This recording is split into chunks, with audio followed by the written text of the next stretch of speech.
Assalamualaikum warahmatullahi wabarakatuh. Bismillahirrahmanirrahim. Alhamdulillahi rabbil alamin. Wassalatu wassalamu ala ashrafil anbiya'i wal mursalin, Sayyidina wa habibina wa syafi'ina wa maulana Muhammad wa ala alihi wa ashabi ajma'in.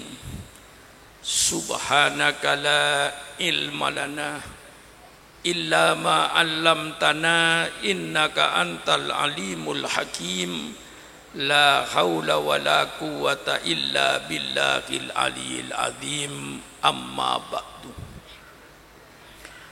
Para alim ulama yang saya muliakan, seluruh alumni Pondok Pesantren As-Sirajiyah yang saya hormati, hadirin dan hadirat sekalian yang berbahagia, wabil khusus kepada pengasuh Pondok Pesantren As-Sirajiyah Al-Mukarram Adinda Kiai Haji Athaillah beserta Adinda Kiai Itkon, juga kepada seluruh para majelis guru, seluruh para asatidah yang saya hormati. Alhamdulillah, pada malam hari ini kita mengadakan Lailatul Musamahah sebagai akhir tahun daripada pendidikan pondok pesantren di As-Sirajiyah ini. Pondok pesantren ini merupakan salah satu lembaga pendidikan yang tertua di negara Republik Indonesia ini. Jadi pondok pesantren merupakan pendidikan nasional yang tertua di negara ini. Adapun pendidikan-pendidikan yang lain seperti sekarang yang kita lihat, mulai taman kanak-kanak, SD, SMP, SMA sampai perguruan tinggi, itu pendidikan pada umumnya lahir setelah Indonesia merdeka. Sebelum Belanda masuk ke Indonesia pada zaman Wali Songo sekitar 1400 tahun, disitulah telah berdiri pendidikan pondok pesantren yang dirintis oleh Sunan Ampel Surabaya. Dari pondok pesantren yang pertama kali dirintis oleh Sunan Ampel inilah berkembang dan melahirkan para wali songo yang lain, melahirkan Sunan Giri, Sunan Bonang, Sunan Derajat. Itulah murid-murid daripada Sunan Ampel. Kemudian diteruskan oleh para ulama-ulama di mana-mana mendirikan pondok-pondok pesantren untuk mengajarkan ajaran Islam, untuk mengajarkan peradaban Islam. Lalu berdirilah kesultanan-kesultanan di Indonesia ini, yang kesultanan itu pasti adalah ulama pemimpinnya. Sepanjang Pulau Sumatera sebelah timur itu terdiri bermacam-macam kesultanan. Di Pulau Jawa, di Kalimantan berdiri bermacam-macam kesultanan yang memerintah Indonesia ini.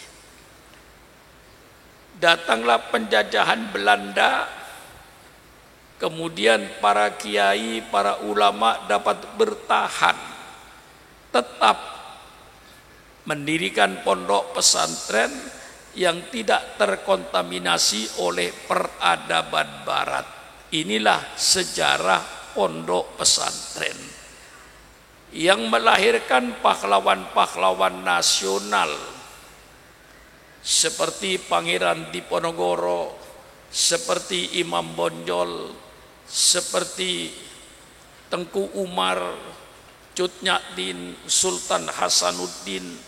Masih banyak sederetan-sederetan tokoh-tokoh Islam yang ditulis dalam sejarah Islam sebagai pahlawan bangsa yang menentang penjajahan Belanda. Terjadi perang Diponegoro tahun 1825 sampai peperangan terus berlanjut. Para kesultanan melawan Belanda sampai pada tahun 1945, bahkan pada tahun 1948. Maka berdirinya Negara Kesatuan Republik Indonesia ini bukan hadiah dari Belanda. Kemerdekaan yang dicapai oleh Negara Kesatuan Republik NKRI bukan hadiah dari Jepang. NKRI ini justru dibangun di atas aliran darah bangsa Indonesia. NKRI ini dibangun di atas cucuran air mata rakyat Indonesia. Berapa juta wanita yang menjadi janda, berapa juta anak yang menjadi yatim karena bapaknya gugur di medan perang melawan Belanda. Inilah Indonesia yang dibangun dengan segala macam pengorbanan. Karena orang-orang sebelum kita berkorban, alhamdulillah kita tidak jadi korban. Ini harus ditanamkan kepada putra-putra kita. Orang-orang sebelum kita berkorban, alhamdulillah kita tidak jadi korban. Dan umat Islamlah yang terbesar kontribusinya, bantuannya terhadap berdirinya NKRI ini. Sering saya katakan, supaya semua pemerintah yang memerintah Indonesia ini harus tahu pada sejarah bangsanya. Jangan memimpin negara ini tidak tahu sejarah bangsanya. Saya khawatir kalau memimpin Indonesia tidak tahu sejarah bangsanya, dia akan mengadakan tindakan-tindakan yang tidak sesuai dengan sejarah bangsanya. Bahwa umat Islamlah yang terbesar jasanya, dan para ulama lah yang terbesar jasanya di dalam membangun NKRI ini. Kalau pemerintah ingin tahu tentang sejarah dan bantuan umat Islam terhadap NKRI, persilakan pemerintah adakan sensus kuburan. Yang saya maksud sensus kuburan Taman Pahlawan. Alhamdulillah, di setiap kota kabupaten di Indonesia ini mempunyai Taman Pahlawan. Di Sampang ada Taman Pahlawan, di Pamekasan ada Taman Pahlawan, di Bangkalan ada Taman Pahlawan, di Jawa Tengah, Pekalongan, Tegal Taman Pahlawan, di Jawa Barat tiap kabupaten ada tulisan Taman Pahlawan. Persilakan pemerintah sensus Taman Pahlawan seluruh Indonesia itu.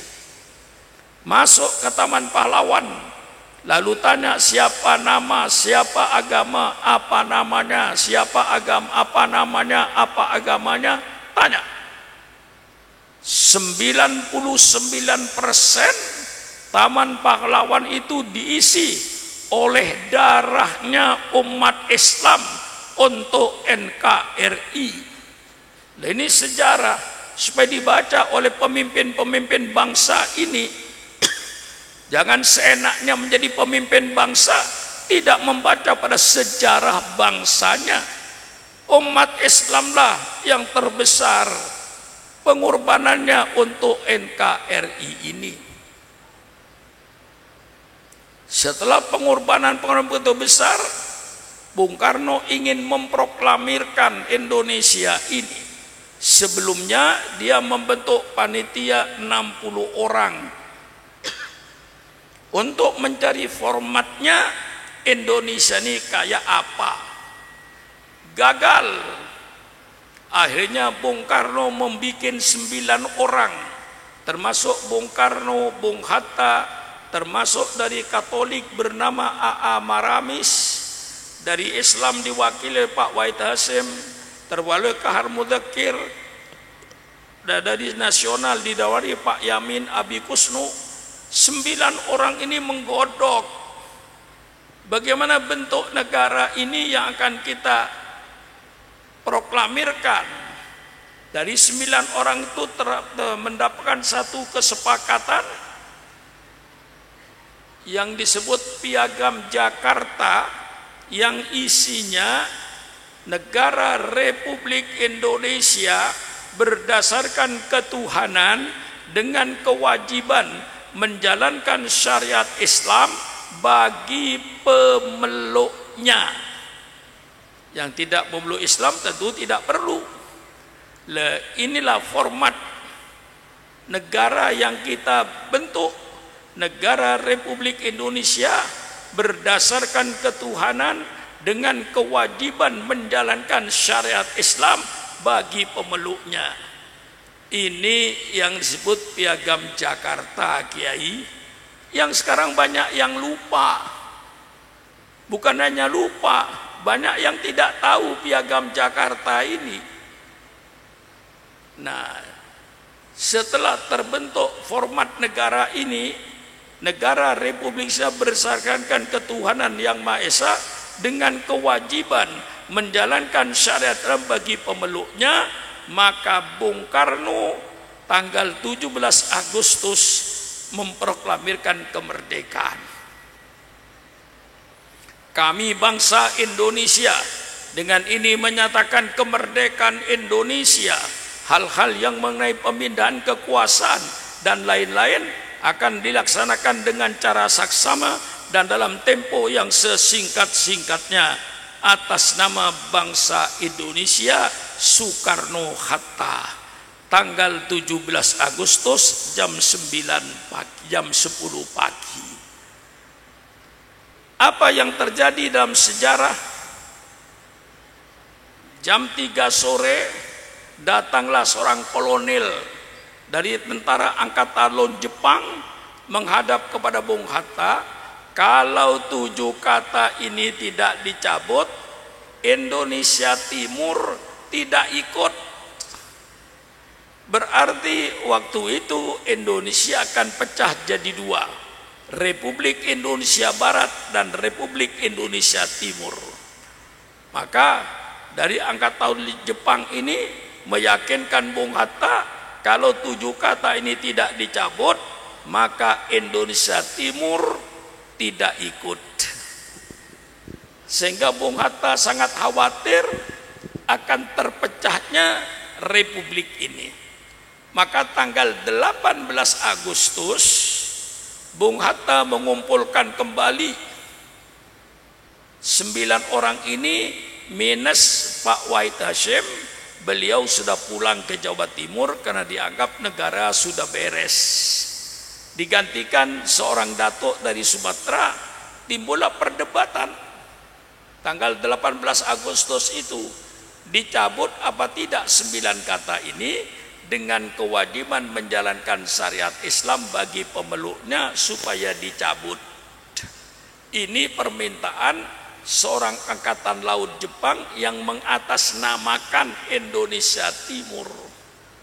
Sehingga tanggal 18 itu terjadi perdebatan yang sengit. Akhirnya karena dikhawatirkan Indonesia Timur mengadakan proklamasi, maka ulama-ulama Islam, tokoh-tokoh Islam rela melepaskan 7 kata itu, tapi diganti dengan Maha Esa. Lalu berbunyi, negara Republik Indonesia berdasarkan ketuhanan yang Maha Esa. Kata-kata dengan kewajiban menjalankan syariat Islam bagi pemeluknya dicabut. Ini satu toleransi. Seandainya tokoh Islam waktu itu tidak mau mencabut 7 kata, insya Allah NKRI tidak ada. Nah, ini maka yang menjadi pemimpin bangsa sudah tahu yang paling toleransi itu adalah umat Islam. Lah inilah pengorbanan terwujudlah sekarang negara kesatuan Republik Indonesia berdasarkan ketuhanan yang Maha Esa. Nah, pondok pesantren berlangsung terus. Jadi kalau saya ditanya siapa yang pertama berusaha untuk mencerdaskan anak bangsa ini, maka jawaban yang pasti yang pertama kali berusaha mencerdaskan anak bangsa ini adalah para ulama dengan pendidikan pondok pesantrennya yang sudah melahirkan pahlawan-pahlawan bangsa yang ditulis dengan tinta emas oleh negara Republik Indonesia. Berlanjutlah pesantren ini sampai merdeka sampai saat ini dengan tujuan pesantren ini sesuai dengan tadi yang diuraikan oleh Adinda Itkon, bahwa tujuan pokok pesantren itu menciptakan anak bangsa yang beriman dan bertakwa kepada Allah. Jangan sampai anak bangsa ini, jangan sampai negara kesatuan Republik Indonesia diisi oleh pengkhianat bangsa. Di sini diisi oleh orang-orang yang tidak beriman, diisi oleh orang yang tidak bertakwa kepada Allah, diisi oleh perampok-perampok rakyat. Ini yang dikhawatirkan.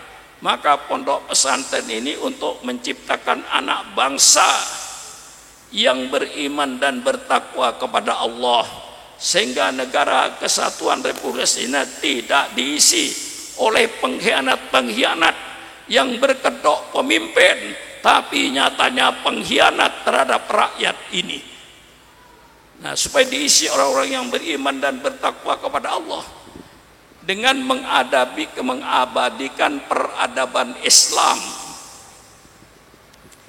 Islam ini agama yang diturunkan oleh Allah. Hanya satu agama yang diturunkan oleh Allah. Allah tidak menurunkan bermacam-macam agama. Yang diturunkan oleh Allah hanya satu agama, agama Islam, yang dibangun oleh 25 rasul. Jadi saudara-saudara, kalau ditanya orang siapa yang membangun agama Islam, jawaban yang benar, yang membangun agama Islam 25 rasul. Yang membangun Islam bukan hanya Nabi Muhammad saja. Nabi Muhammad datang menyempurnakan, bukan membawa agama baru. Agama yang diturunkan oleh Allah hanya agama Islam dengan fondasi akidah kepada Allah Subhanahu wa taala. Nabi Adam mengajak umatnya agar beriman kepada Allah Subhanahu wa taala, pencipta alam semesta, sujud kepada Allah, bukan sujud kepada Nabi Adam. Dan Nabi Adam bersama-sama dengan umatnya sujud kepada Allah. Nabi Adam bawa agama Islam. Datang Nabi Nuh tidak membawa agama baru. Nabi Nuh datang membawa agama Islam. Nabi Nuh mengajak umatnya beriman kepada Allah, sujud kepada Allah, bukan sujud kepada Nabi Nuh. Dan Nabi Nuh bersama-sama dengan umatnya sujud kepada Allah, Islam. Datang Nabi Ibrahim tidak membawa agama baru. Nabi Ibrahim datang mengajak umatnya agar beriman kepada Allah Subhanahu wa taala, pencipta alam semesta, sujud kepada Allah, bukan sujud kepada Nabi Ibrahim. Dan Nabi Ibrahim bersama-sama dengan umatnya sujud kepada Allah, Islam. Datang Nabi Musa. Nabi Musa tidak membawa agama baru. Nabi Musa datang melanjutkan, menyempurnakan agama yang telah dibawa oleh nabi-nabi sebelumnya. Nabi Musa mengajak umatnya agar beriman kepada Allah, sujud kepada Allah, bukan sujud kepada Nabi Musa. Dan Nabi Musa bersama-sama dengan umatnya sujud kepada pencipta alam semesta, Allah subhanahu wa ta'ala. Datang Nabi Isa alaihissalam sebagai Nabi yang ke-24. Nabi Isa tidak membawa agama baru. Nabi Isa mengajak umatnya agar beriman kepada Allah, sujud kepada Allah, pencipta alam semesta, bukan sujud kepada Nabi Isa. Dan Nabi Isa bersama-sama dengan umatnya sujud kepada Allah, Islam. Datang Nabi Muhammad sallallahu alaihi wasallam. Nabi Muhammad tidak membawa agama baru. Jangan dianggap yang membawa Islam itu Nabi Muhammad saja. Keliru. Nabi Muhammad datang tidak membawa agama baru.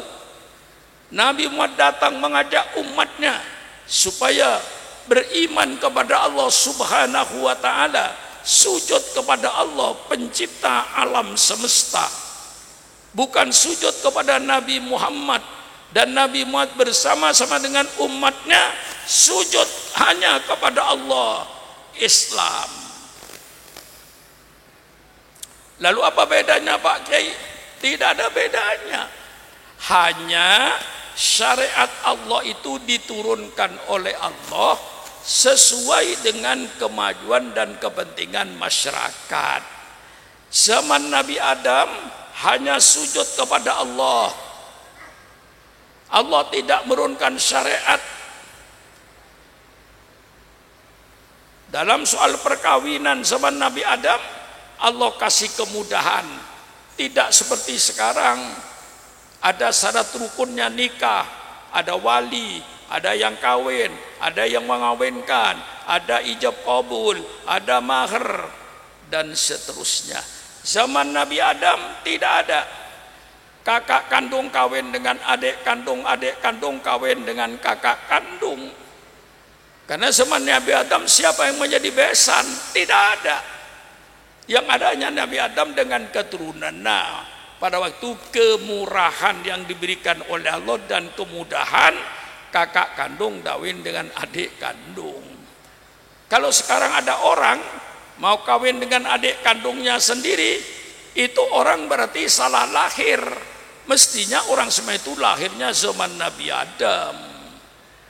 Datang Nabi Nuh disempurnakan, datang Nabi Ibrahim disempurnakan, datang Nabi Daud disempurnakan dengan kitab Zaburnya, datang Nabi Musa, Islam disempurnakan dengan kitab Tauratnya, datang Nabi Isa, Islam disempurnakan dengan kitab Injilnya. Maka kita umat Islam wajib beriman kepada kitab-kitab suci yang diturunkan oleh Allah pada para nabi sebelum Nabi Muhammad. Kita yakin kitab Zabur, kitab suci, firman Allah yang Allah berikan kepada Nabi Daud untuk disampaikan kepada umatnya. Pada zaman Nabi Musa, Allah sempurnakan Quran dengan kitab Tauratnya. Kitab Taurat itu firman Allah yang Allah berikan kepada Nabi Musa untuk disampaikan kepada kaumnya. Di dalam kitab Taurat tidak ada perkataan Nabi Musa, tidak ada perkataan pendeta-pendeta pada zamannya. Yang ada dalam kitab Taurat hanya firman Allah yang Allah berikan kepada Nabi Musa untuk disampaikan kepada umatnya. Datang Nabi Isa alaihi salam, Allah sempurnakan syariatnya dengan kitab Injil yang Allah turunkan kepada Nabi Isa. Kitab Injil itu ialah firman Allah yang Allah berikan kepada Nabi Isa untuk disampaikan kepada umatnya, dan tidak ada di dalamnya perkataan Nabi Isa atau pendeta-pendeta pada zamannya. Adapun Taurat dan Injil yang ada sekarang, kita tidak percaya kepada Injil yang ada sekarang. Karena menurut kita Injil yang ada sekarang tulisan manusia. Ada Injil namanya Injil Barnabas yang ditulis oleh orang yang bernama Barnabas. Ada Injil yang bernama Injil Matius. Siapa yang menulis? Orang yang bernama Matius.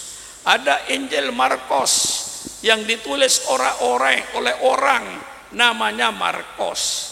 Ada Injil Lukas yang ditulis oleh orang yang namanya Lukas.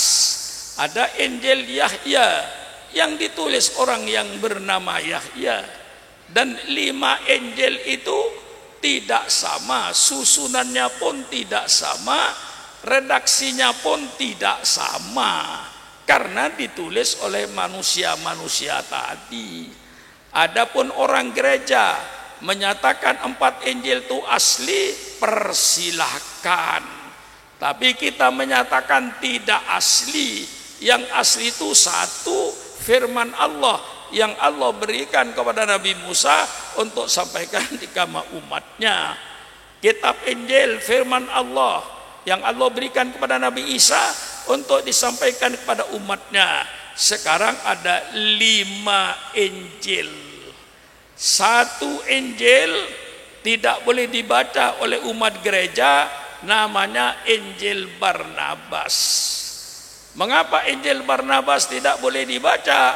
Karena isinya menyerupai kitab suci Al-Quran.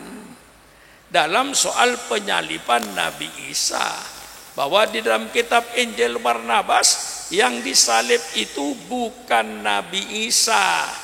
Yang disalib itu muridnya Nabi Isa yang bernama Yudas Iskariot, yang oleh Allah waktu itu karena dia berkhianat, oleh Allah diserupakan mukanya dengan Nabi Isa, diserupakan suaranya dengan Nabi Isa. Maka menurut Injil Barnabas yang disalib itu orang yang bernama Yudas Iskariot, murid Nabi Isa yang berkhianat. Nah, itu jelas. Nah, datang Nabi Muhammad terakhir tidak membawa agama baru. Jangan dikatakan yang membawa Islam itu Nabi Muhammad, keliru. Yang membawa Islam itu 25 Rasul. Yang membangun Islam itu 25 Rasul. Pembangunan Islam dimulai pada zaman Nabi Adam. Datang Nabi Muhammad tidak membawa agama baru. Nabi Muhammad datang menyempurnakan, menyelesaikan agama yang sudah dibangun oleh 24 Rasul.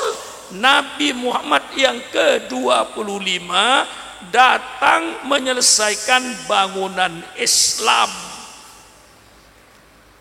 Maka dengan datangnya Nabi Muhammad, agama Islam sempurna, yang mengatur segala tatanan kehidupan manusia di dunia dan mengatur tatanan kehidupan manusia di akhirat. Rasulullah datang menyempurnakan dengan kitab suci Al-Quran. Dengan turunnya kitab suci Al-Quran, maka kitab-kitab yang sebelumnya ditarik oleh Allah. Sehingga kita untuk mencari kitab Zabur yang asli, dicari ke pojok bumi, tidak akan dapat. Mencari kitab Taurat pun ke pojok bumi, tidak akan dapat. Mencari kitab Injil ke pojok bumi, tidak akan dapat kalau Injil yang asli, Taurat yang asli, Zabur yang asli. Kalau yang palsu menurut agama Islam, ya berkeliaran sekarang ini. Injil Matius, Injil Lukas, Injil Yahya, Injil Barnabas. Ada 5 Injil. 4 Injil oleh orang Kristen dianggap itu asli. Persilahkan. Kami berkata tidak asli. Anda berkata asli, persilahkan. Yang asli kata umat Kristen 1 Injil Matius yang ditulis oleh orang bernama Matius 40 tahun setelah Nabi Isa meninggal. Disusul dengan Injil Markus yang ditulis oleh orang yang bernama Markus, disusul oleh Injil Yahya yang ditulis oleh orang yang bernama Yahya, disusul lagi oleh Injil yang bernama Injil Lukas yang ditulis oleh orang namanya Lukas. Lah ini jelas kalau tidak asli menurut Al-Quran. Adapun mereka berkata asli, persilakan, urusan mereka. Lah dengan datangnya Islam ini, maka agama Allah sempurna, disempurnakan oleh Allah. Jadi Islam bukan sempurna sendiri, disempurnakan oleh Allah.